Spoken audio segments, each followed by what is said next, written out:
Good evening again, Facebook Live.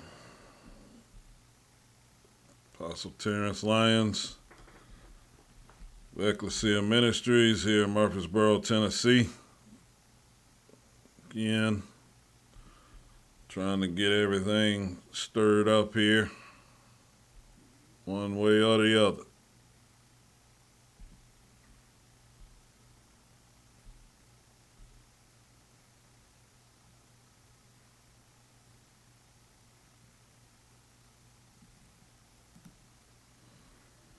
Looks like we still got a freeze going on.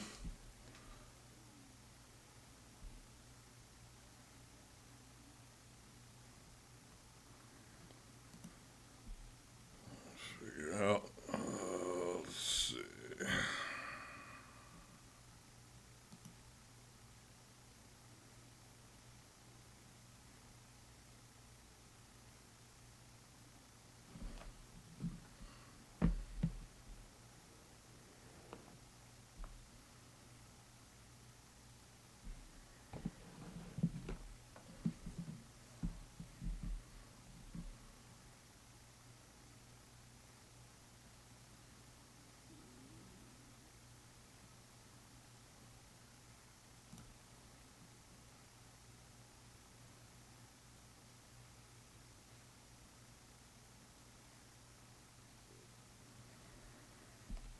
All right. We'll try it again.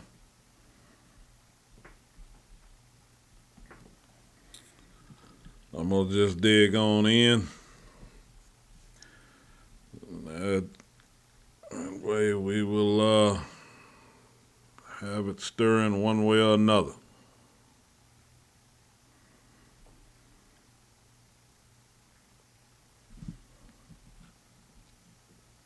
All right. Yeah, you can be real, you can be healed, you can be whole. So, again, real, healed, or whole. Now it's about to get real, one way or the other. Romans 10 and 17 is where it says, faith cometh by hearing, hearing by the word of God. So, what I want to make sure that we get out of tonight is you can be real, and that's cold or hot, and not be healed. So the issue is I want to make sure that you're being real, number one, cold or hot. And that's why this is so important. Because this is cold or hot. A lot of people will try to say, well, it's only for when you're being hot. No, cold or hot, I need you to be real. Because cold or hot, it sets you up for the next stage of getting healed. You can't step into your healing until you're real. And the issue is the reason that a lot of people haven't gotten healed yet is because they haven't been real yet. I just got to go on in here. I just got to dig on in. I just got to go ahead and put this out here. Because until you are completely real, you're not even in position to be healed. Therefore, you can't step into your transformation.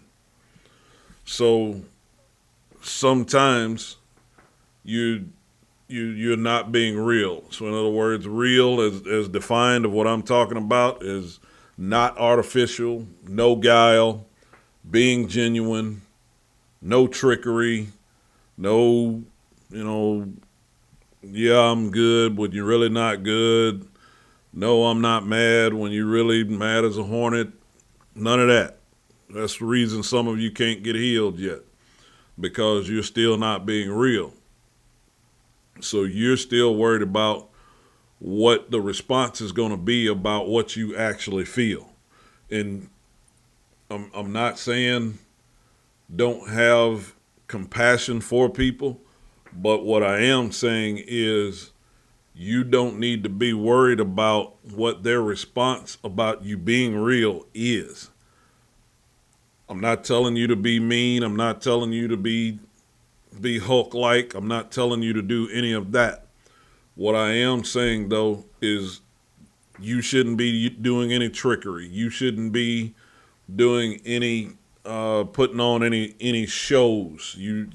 I don't care what the relationship is. I don't care if it's a friendship. I don't care if it's about church with me. That I know sometimes some of the stuff that I have to preach, I know it steps on toes and it probably makes you mad. I'm just a messenger. But even though I'm just a messenger, if it really bothers you, then say it. Because again, maybe there might be some other way I could explain it. Maybe there couldn't be. But in either case, we won't know unless you say something if it's really bothering you that way. But the issue is, if you're not being real, if you're not being genuine, if you're not, being truly not artificial, then we can't get nowhere about it. So that's what's going on with some of you, is because you haven't been being real. So therefore, it's not even possible to have a conversation about getting healed. All right. So what I want you to understand is, see, you can be real and not be healed. You can be healed and not be real, because watch this. Sometimes you might be unaware of when you actually got healed.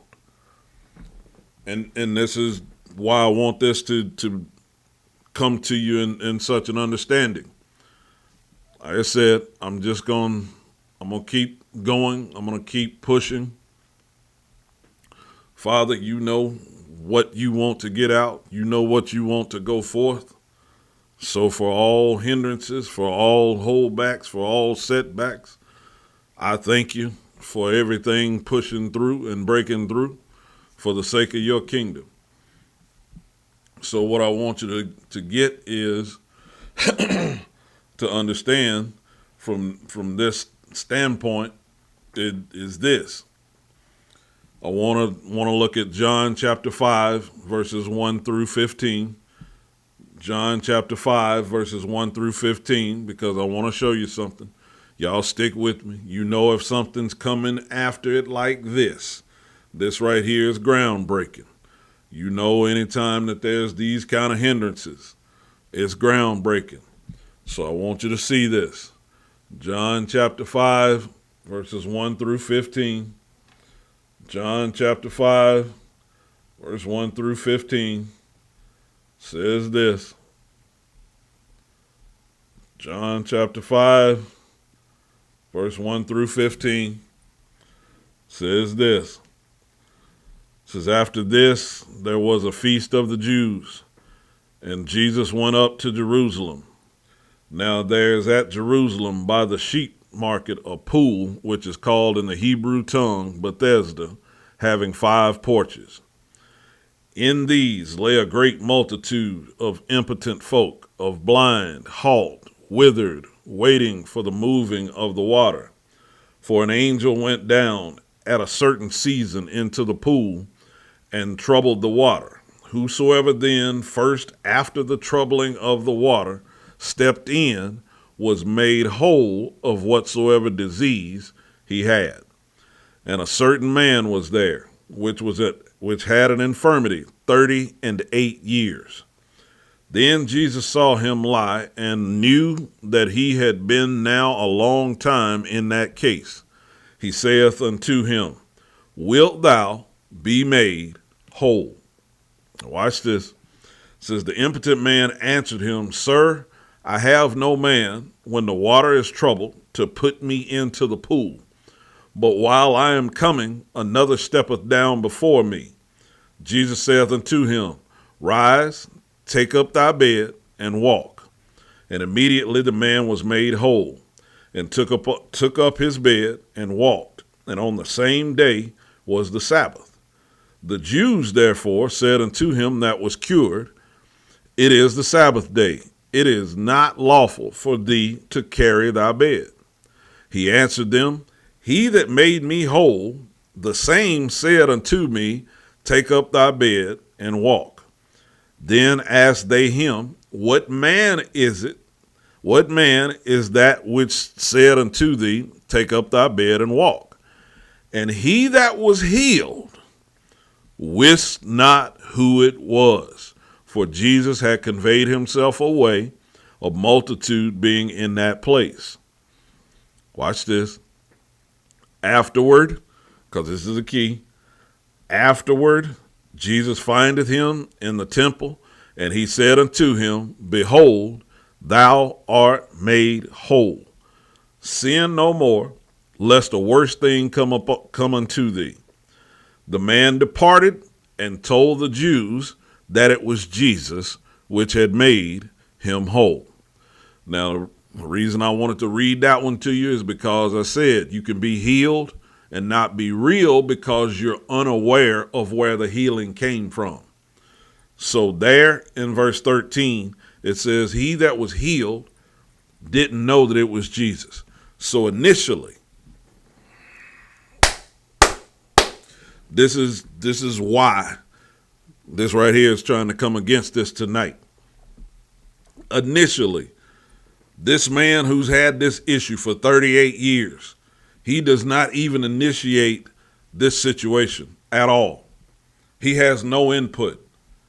Jesus is the one that comes up to him and says, Will thou be made whole? Jesus is the one that initiates the conversation. He's not calling out to Jesus. He's not reaching out to Jesus. Jesus is the one coming to him and saying, Hey, wilt thou be made whole? When Jesus asked him this, he starts making excuses. Hey, I ain't got nobody to put me in here when the water gets stirred. I don't have anybody in here for these situations. I don't have anybody in position to help get me to the water to get me healed. The only thing he knows is that healing happens to those that goes into the water right after the water's troubled. That's the only understanding he's got. So in his head, he's saying, I don't have any way to get healed. I don't have any way to get whole, because every time somebody gets ready to put me in, somebody steps in before me. Again, he does not initiate this conversation. Jesus does. Why am I telling you this? Because I'm wanting you to understand that in this moment, this man for 38 years is content with where he's at. Woo! See, so you done got content with the crazy. I need you to get discontent with the crazy. I need you to be content with who you are, but I need you to be discontent with the crazy, because there's a level that you're about to transform in because of the crazy. See, this is what I need you to get. Things had to get crazy to get you moving. See, because otherwise, if they don't get crazy enough, you don't start looking for another way to be healed.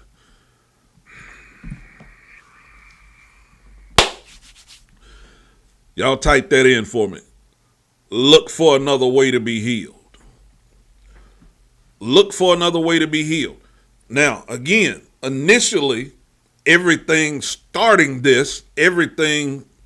that initiates this, he's not looking for.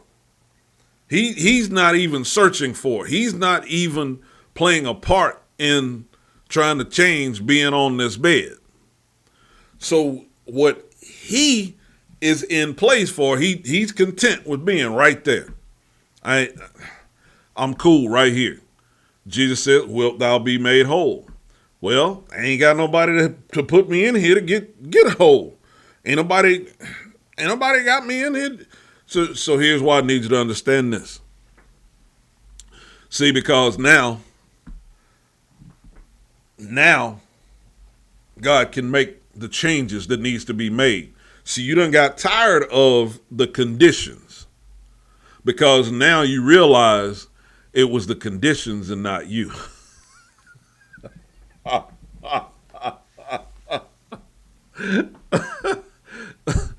It was the conditions and not you. See, and this is what I need for you to understand.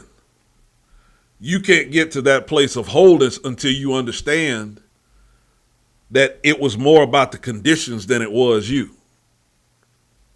But some of you are still trying to take the blame for why everything is the way that it is. I need you to stop that. I need you to back off of that. Because again, this change right here, and it doesn't tell us how he got to this state. It doesn't tell us what happened for him to be like this.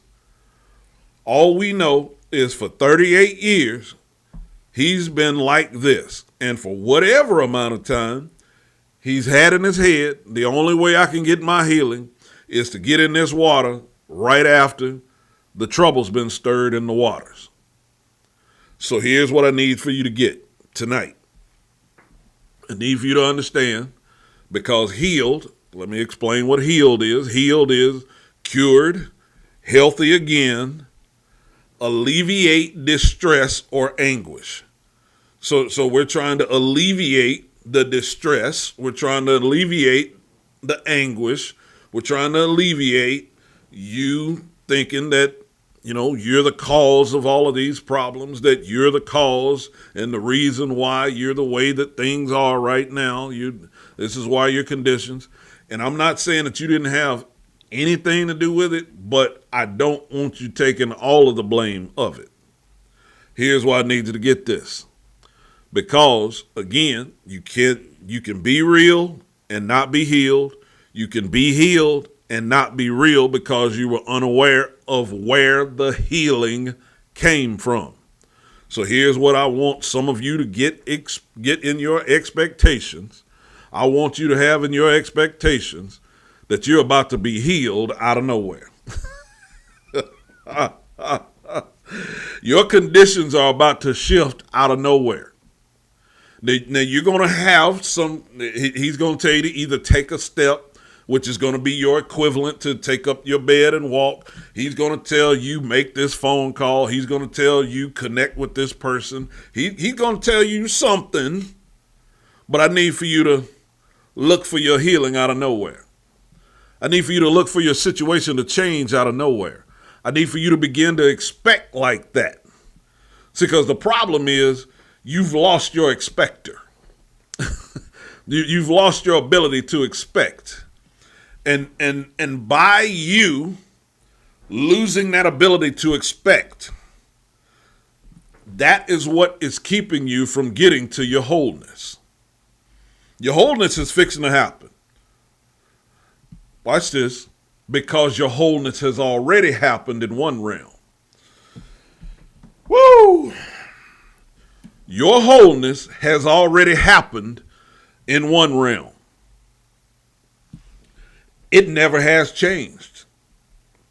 See, the conditions that you're in and the way you see yourself right now was not how you were seen before the foundation of the world. So in your mind, you've got it locked in your mind that the only way that it's going to be is like it is. And the issue is that's not even a true reality of what it really is, because what was spoken over you before the foundation of the world has never adjusted. Nobody else can adjust it. Because once God sets it in motion, it can't shift. So now, since it can't shift, what we've got to do is we've got to get you in agreement to what was spoken originally. So that's why you got to now begin to expect that you're going to be healed out of nowhere. Because everything, watch this, everything that you've known to do from the Jesus standpoint, everything that you've known to do from the praying standpoint, everything that you've known to do from the church standpoint, it hadn't produced your healing yet. It hasn't produced you coming out of those consistent conditions, whether it be 38 years, whether it be 5 years, whether it be 30 years, whether it be 20 years, whether it be 15 years, whether it be 2 years, whether it be 2 months, whatever the amount is, whatever the amount of time that you got in your head that, okay, well, these conditions are never going to change. Now, I need you to understand something. Learning how to be content and function with the power of God, even when conditions aren't what you like. That's what the whole deal of the Apostle Paul saying, I know how to abound and be abased. Getting to a place to where you know how to be content in that, I need for you to also understand that that plays a part in your wholeness. So I can be whole with a bunch, or I can be whole with nothing, but I'm still going to be whole no matter what. I'm going to be whole no matter what. See, that's what I need for y'all to type that in. Whole no matter what. Whole no matter who else ain't acting right. Whole no matter what's going on with the economy. Whole no matter what's taking place. Whole no matter what. Because again, I'm trying to get you focused on matching what ain't ever changed. I'm trying to get you focused on what has never changed. See, because the word whole means entire, wanting nothing, functioning in original intent. So I need for you to begin to imagine, because some of you ain't had it. You ain't had a taste of it. You ain't had a taste of what it's like to be completely whole according to your original intent. Well, you finna start to get a taste of it. That's why we're talking about this transformation. You about to get it. You ain't gonna stay in tadpole status. You ain't gonna stay in caterpillar status. You gonna be whole no matter what. We gonna get there. But I gotta get you to be real first. I gotta get you to know about your healing. And then you'll be able to be whole. See, because I got to take some scales off your eyes for a second. See, sometimes you're real about the environment, but not real about yourself. And then sometimes you're real about yourself, but not real about the environment. So that's why you start hearing people talk about it being a toxic environment, or it being a toxic relationship or a toxic situation. And I'm not saying that it's not, okay? But what I need for you to get is this. Even if it is toxic, I know when it wasn't toxic. I know it wasn't toxic before the foundation of the world, because that was spoken into existence before the toxicity even came along. So what I do know is it might be toxic, and you've been, watch this, more focused on the reality of the toxicity of the environment than you have been on the reality of who you were spoken into existence about. See, the God that spoke you into existence before the foundation of the world didn't have no toxicity, watch this, allowed to be able to keep you from becoming what he spoke. Woo! See, you've let what's around you become so toxic in sight that it's become reality that it's toxic to you. And again, I'm not saying that it's not bad. What I'm trying to get you to do now is to get focused enough on who God spoke before any toxicity even began to exist. And if I can get you to see that, what's around you is not going to matter anymore, because you're going to know how to stay tuned into that. See, so what I need for you to get out of this is this right here. You can be real and not be healed. You can be healed and not be real, but you can't be whole without being real and healed. You can be real and not be healed. You can be healed and not be real. But you can't be whole without being real and healed. So this is what I need you to get.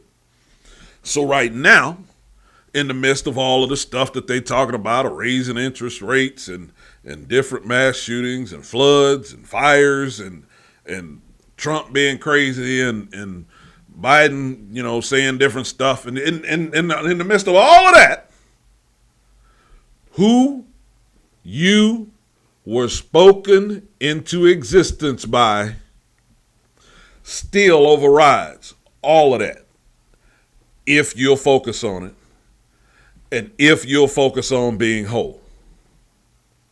This is what I want you to understand. Because, watch this.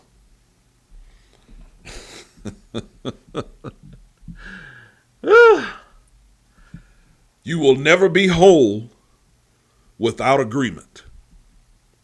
And this is important for you to see. You'll never be whole without agreement. The reason I was pointing out this in John 5 is because, watch this, he never initiates anything. I need for y'all to pay close attention to that. Jesus does not say your faith has made you whole because he's not even implementing that. All he is implementing is he got an option, an out-of-the-box option presented to him. And once he got an out-of-the-box,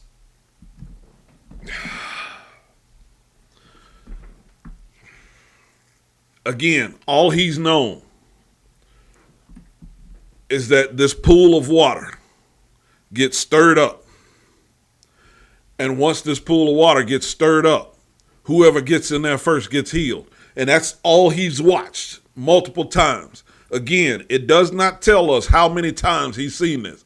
All it tells us is that for 38 years, he's had this infirmity. So watch this. Then Jesus comes along and says, will you be made whole? Well, the only way I know how to be whole is to get in that water. Yeah, you ain't going to have to touch that water. you ain't going to have to touch that water. All I need you to do is take up your bed and walk.